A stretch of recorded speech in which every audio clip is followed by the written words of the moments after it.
this is not the time to be making things more expensive in our communities and in the province of Newfoundland and Labrador. I think I've said before, I do believe in climate change and that we need to do something about it, but not to increase prices at this time. I just think it's a wrong time to bring in those policies.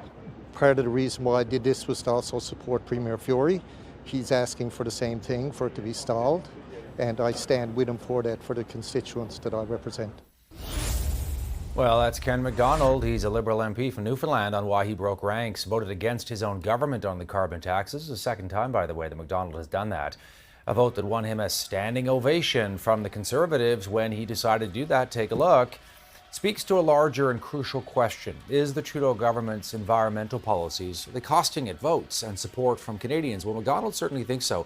And also, could there be other Liberals thinking of doing the same thing? With the higher cost of living, inflation, food prices, some Canadians say the last thing they can afford is to pay another tax. Others say that's short-term thinking amid a climate crisis. Let's bring back the front bench to dig into the politics here. Miriam Monsef, Melanie Paradis, Kathleen Monk, Rachel Aiello. Melanie, starting off with you, what do you think of Ken MacDonald's stance?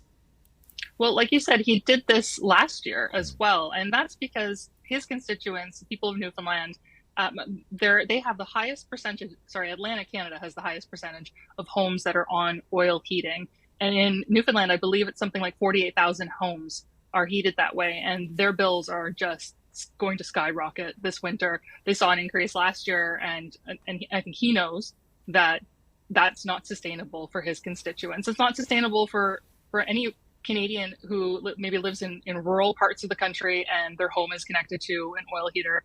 This is an incredibly important issue for politicians to watch. In 2018 in Ontario, the Liberal government was ousted in large part due to the soaring cost of electricity. And that was at a time when only about 20% of homes in Ontario were heated with electricity. And it had that much of an impact on bills that people really took notice, and people were having a hard time getting by. And that's when we started talking about having to choose between heating and eating.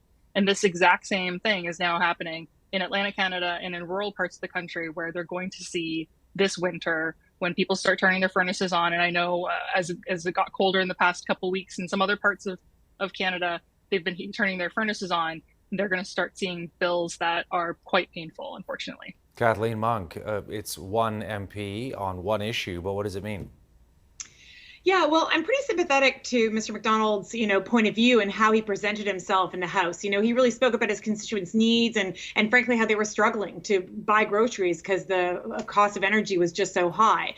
But I don't think you can, solve climate change just with Pierre Poilievre's, slogan of axe the tax. We need to have a complex policy, that actually deals with it. And frankly, the carbon tax isn't the silver bullet that the Liberals think that it is. We need to, yes, make polluters pay, but at the same time, we actually need to help retrofit homes, especially those who are living in low or middle income places, to help them retrofit to make their homes more efficient and therefore more affordable. And the government needs to invest more in that kind of retrofitting.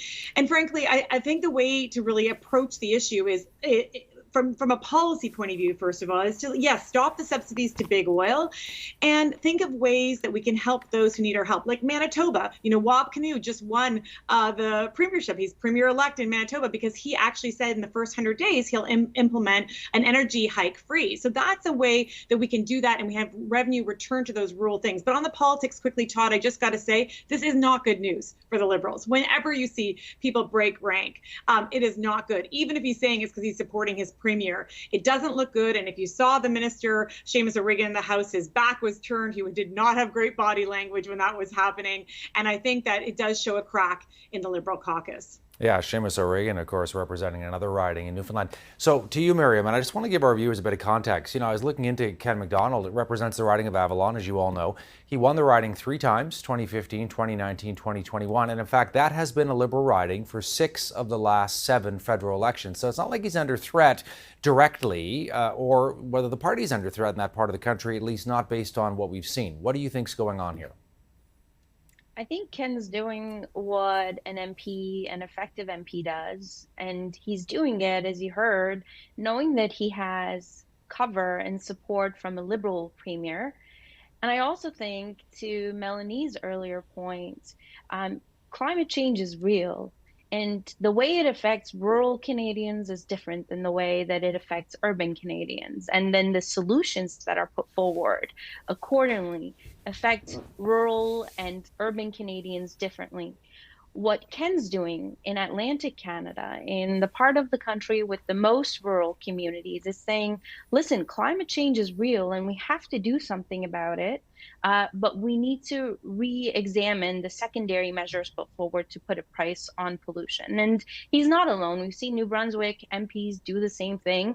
And I would not be surprised if at this very moment, and well before Mr. McDonald voted the way that he did, that the two Newfoundland and Labrador cabinet ministers at the table are working with their colleagues and the Prime Minister to introduce provisions to address those concerns. And I, having been in the House of Commons for some 6 years, every time a member of parliament, particularly from the government side, rises and votes with their own will, the way that they do, there's a big deal made about it. Talking heads like us spend some time discussing it, what this means for the issue, but also what this means for democracy. I would be interested to know how many prime ministers in the past have given this kind of runway to their caucus to vote as they will on issues that are not matter of confidence. But I'm not surprised to see this, and I imagine there's a lot of work happening behind the scenes to address the concerns of Atlantic Canadians as well as rural Canadians. Rachel Aiello, ominous sign for the Trudeau Liberals when it comes to the carbon tax. What do you think? I think what's really fascinating to me about this situation is, yes, this could be just a principled MP representing his constituents. And yes, we do kind of balk and notice when this happens, but necessarily this isn't something wrong. So my question is it that, Todd? Is it just this is the one issue where he is going to go against the grain and vote against the government? Or is this something more like we could see a floor crossing happen? I'm just wondering right now with how much the Conservatives are putting a focus and emphasis on this one Liberal MP voting on their side, fundraising off of it. If there aren't talks going on, I don't have any intelligence to this effect, going on between the Conservatives and this MP, because as you noted, this is a Liberal stronghold. So a floor crossing at this time, specifically in a riding in Atlantic Canada, would be a boon. I would be surprised if this thought hasn't at least crossed the minds of Conservatives. And I think that's really what I'm going to be watching for as this plays out in the coming days and weeks. Melanie, the Conservatives are trying to make the environment an economic issue, saying, look, we can all agree on climate change, but these sort of taxes are just too much. As that starts to resonate perhaps more and more, what does that mean? Well, the fact is that these taxes don't do anything to stop forest fires or to stop floods or anything else related to climate change. And so we do need to see real environmental policies that demonstrate what actions are we going to take to address climate change, to make our communities more resilient across Canada to it, while eliminating the carbon tax, because that's not the tool to do the job. Do you think we're going to see more of this, Kathleen? Other Liberals coming forward in perhaps rural ridings and saying, this is too much too soon for my voters? To Kathleen Monk.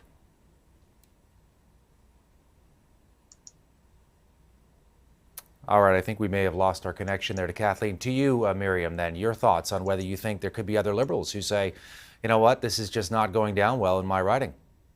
I think every Liberal member of Parliament is hearing concerns about affordability when it comes to their constituents. I do want to point out a couple of things. You said, Todd, that everybody agrees on climate change. That's not true. We have the Conservative Party who have had mixed communications on whether or not they believe in climate change and what kind of a plan are they putting forward.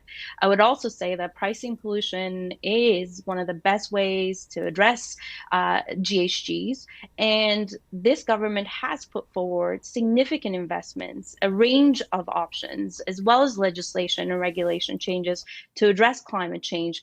Is it going to stop every flood and every fire right now? No, but the consequence of inaction is unthinkable. And in years from now, our kids are going to ask us, what did you do when you had the opportunity?